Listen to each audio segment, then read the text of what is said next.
Om Swastiastu. Perkenalkan, kami dari kelompok 6 yang beranggotakan 2 orang, yaitu yang bernama Arin Kariki dengan NIM 181303105 dan rekan saya itu Nurul Izzah dengan NIM 181303124. Pada kesempatan kali ini, izinkan kelompok kami untuk mempresentasikan UAS Perencanaan Wirausaha Pendidikan. Terdapat 5 pokok bahasan, yaitu yang pertama latar belakang usaha bimbel chemistry generation Z, yang kedua guru efektif dalam bimbel chemistry generation Z, yang ketiga strategi promosi bimbel chemistry generation Z, yang keempat customer service bimbel chemistry generation Z, dan yang terakhir laporan keuangan bimbel chemistry generation Z. Langsung saja untuk pokok bahasan yang pertama, latar belakang usaha bimbel chemistry generation Z. Bimbingan belajar Chemistry Generation Z merupakan sebuah usaha yang memberikan jasa dalam bidang pendidikan. Chemistry Generation Z menawarkan bimbingan belajar dan menyediakan les privat khususnya pada pelajaran kimia dengan menggunakan metode pembelajaran kimia yang mudah dan menyenangkan. Latar belakang berdirinya usaha bimbel ini adalah sesuai dengan perkembangan zaman di segala bidang. Sekolah menuntut peningkatan sumber daya manusia siswa agar mempunyai kompetensi yang cukup sebagai bekal kehidupan dan tuntutan kerja. Demi memenuhi berbagai tuntutan sekolah menerapkan berbagai kurikulum. Selain sistem pembelajaran di sekolah, siswa dapat juga menimba ilmu di bimbingan belajar. Tujuan dari usaha bimbel Chemistry Generation Z adalah untuk membangun generasi muda dalam bidang pendidikan agar mempunyai kompetisi dan daya saing yang tinggi di era globalisasi ini. Selanjutnya, pokok bahasan yang kedua yaitu guru efektif dalam bimbel Chemistry Generation Z. Guru efektif merupakan guru yang profesional dalam menunaikan tugas dan fungsinya sehingga dapat meningkatkan semangat belajar siswa dari diri. Cara merekrut guru les adalah dengan cara memberikan tes psikologi yang bertujuan untuk memprediksi performa kerja guru berdasarkan kepribadiannya.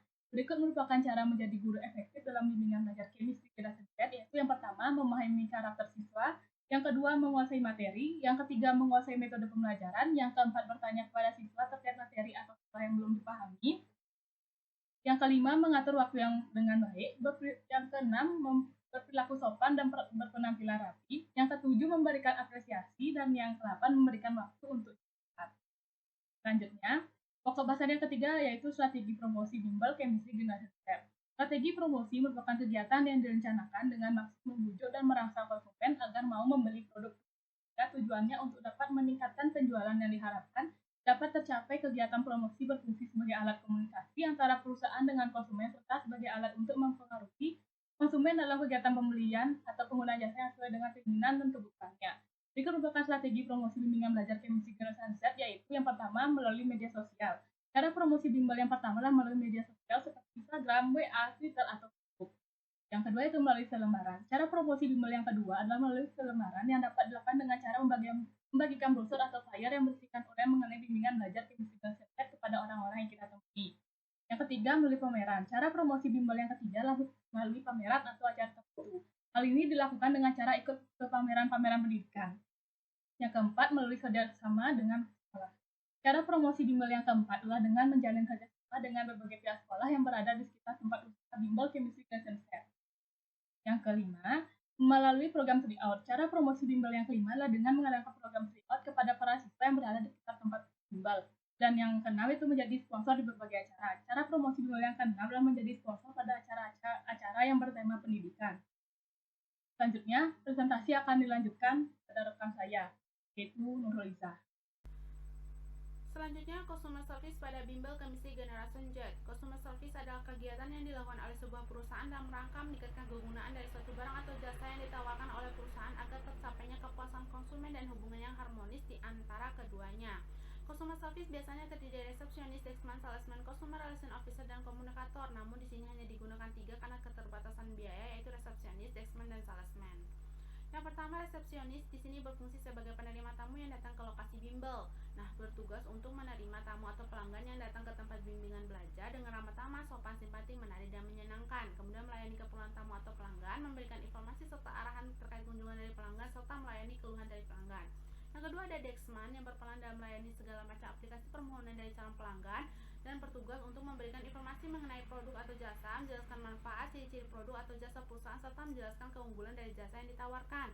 Kemudian menjawab pertanyaan pelanggan mengenai produk atau jasa perusahaan, serta membantu pelanggan mengisi formulir pendaftaran. Yang ketiga, ada salesman di sini berperan dalam menjual produk, barang, atau layanan kepada pembeli, yang mana bertugas untuk menjual produk atau jasa perusahaan, melakukan cross-selling terhadap penjualan yang dilakukan, serta mengadakan pendekatan dalam mencari pelanggan baru dan berusaha mempertahankan pelanggan lama. Kemudian di sini ada laporan keuangan bimbel Chemistry Generation Z. Laporan keuangan merupakan suatu informasi yang menggambarkan kondisi keuangan suatu perusahaan, yang mana informasi tersebut dapat dijadikan sebagai gambaran kinerja keuangan suatu perusahaan. Berikut merupakan laporan keuangan dari bimbel Chemistry Generation Z. Yang pertama ada laporan neraca, yang mana neraca ini merupakan bagian dari laporan keuangan yang mencatat informasi mengenai aset, kewajiban, serta modal pada waktu tertentu. Nah, ini merupakan tabel laporan neraca dari usaha Chemistry Generation Z pada bulan November 2021. Di sini ada aktiva dan pasiva, yang mana aktivanya ini ada aktiva tetap dan aktiva lancar. Sehingga di sini aktiva tetapnya 15.750 dan aktiva lancarnya itu 2.862.500, sehingga totalnya itu 18.612.500. Di sini ada pasiva, yang mana atau kewajiban atau utang usaha sebanyak 15 juta dan modal awal di sini ada 18.612.500. Selanjutnya laporan laba rugi, yang mana laporan keuangan suatu perusahaan yang mengukur keuntungan atau kerugian suatu perusahaan dalam periode waktu tertentu. Nah, ini merupakan tabel laporan laba rugi Chemistry Generation Z pada bulan November 2021. Nah, didapatkan hasil laba bersihnya itu 1.538.000.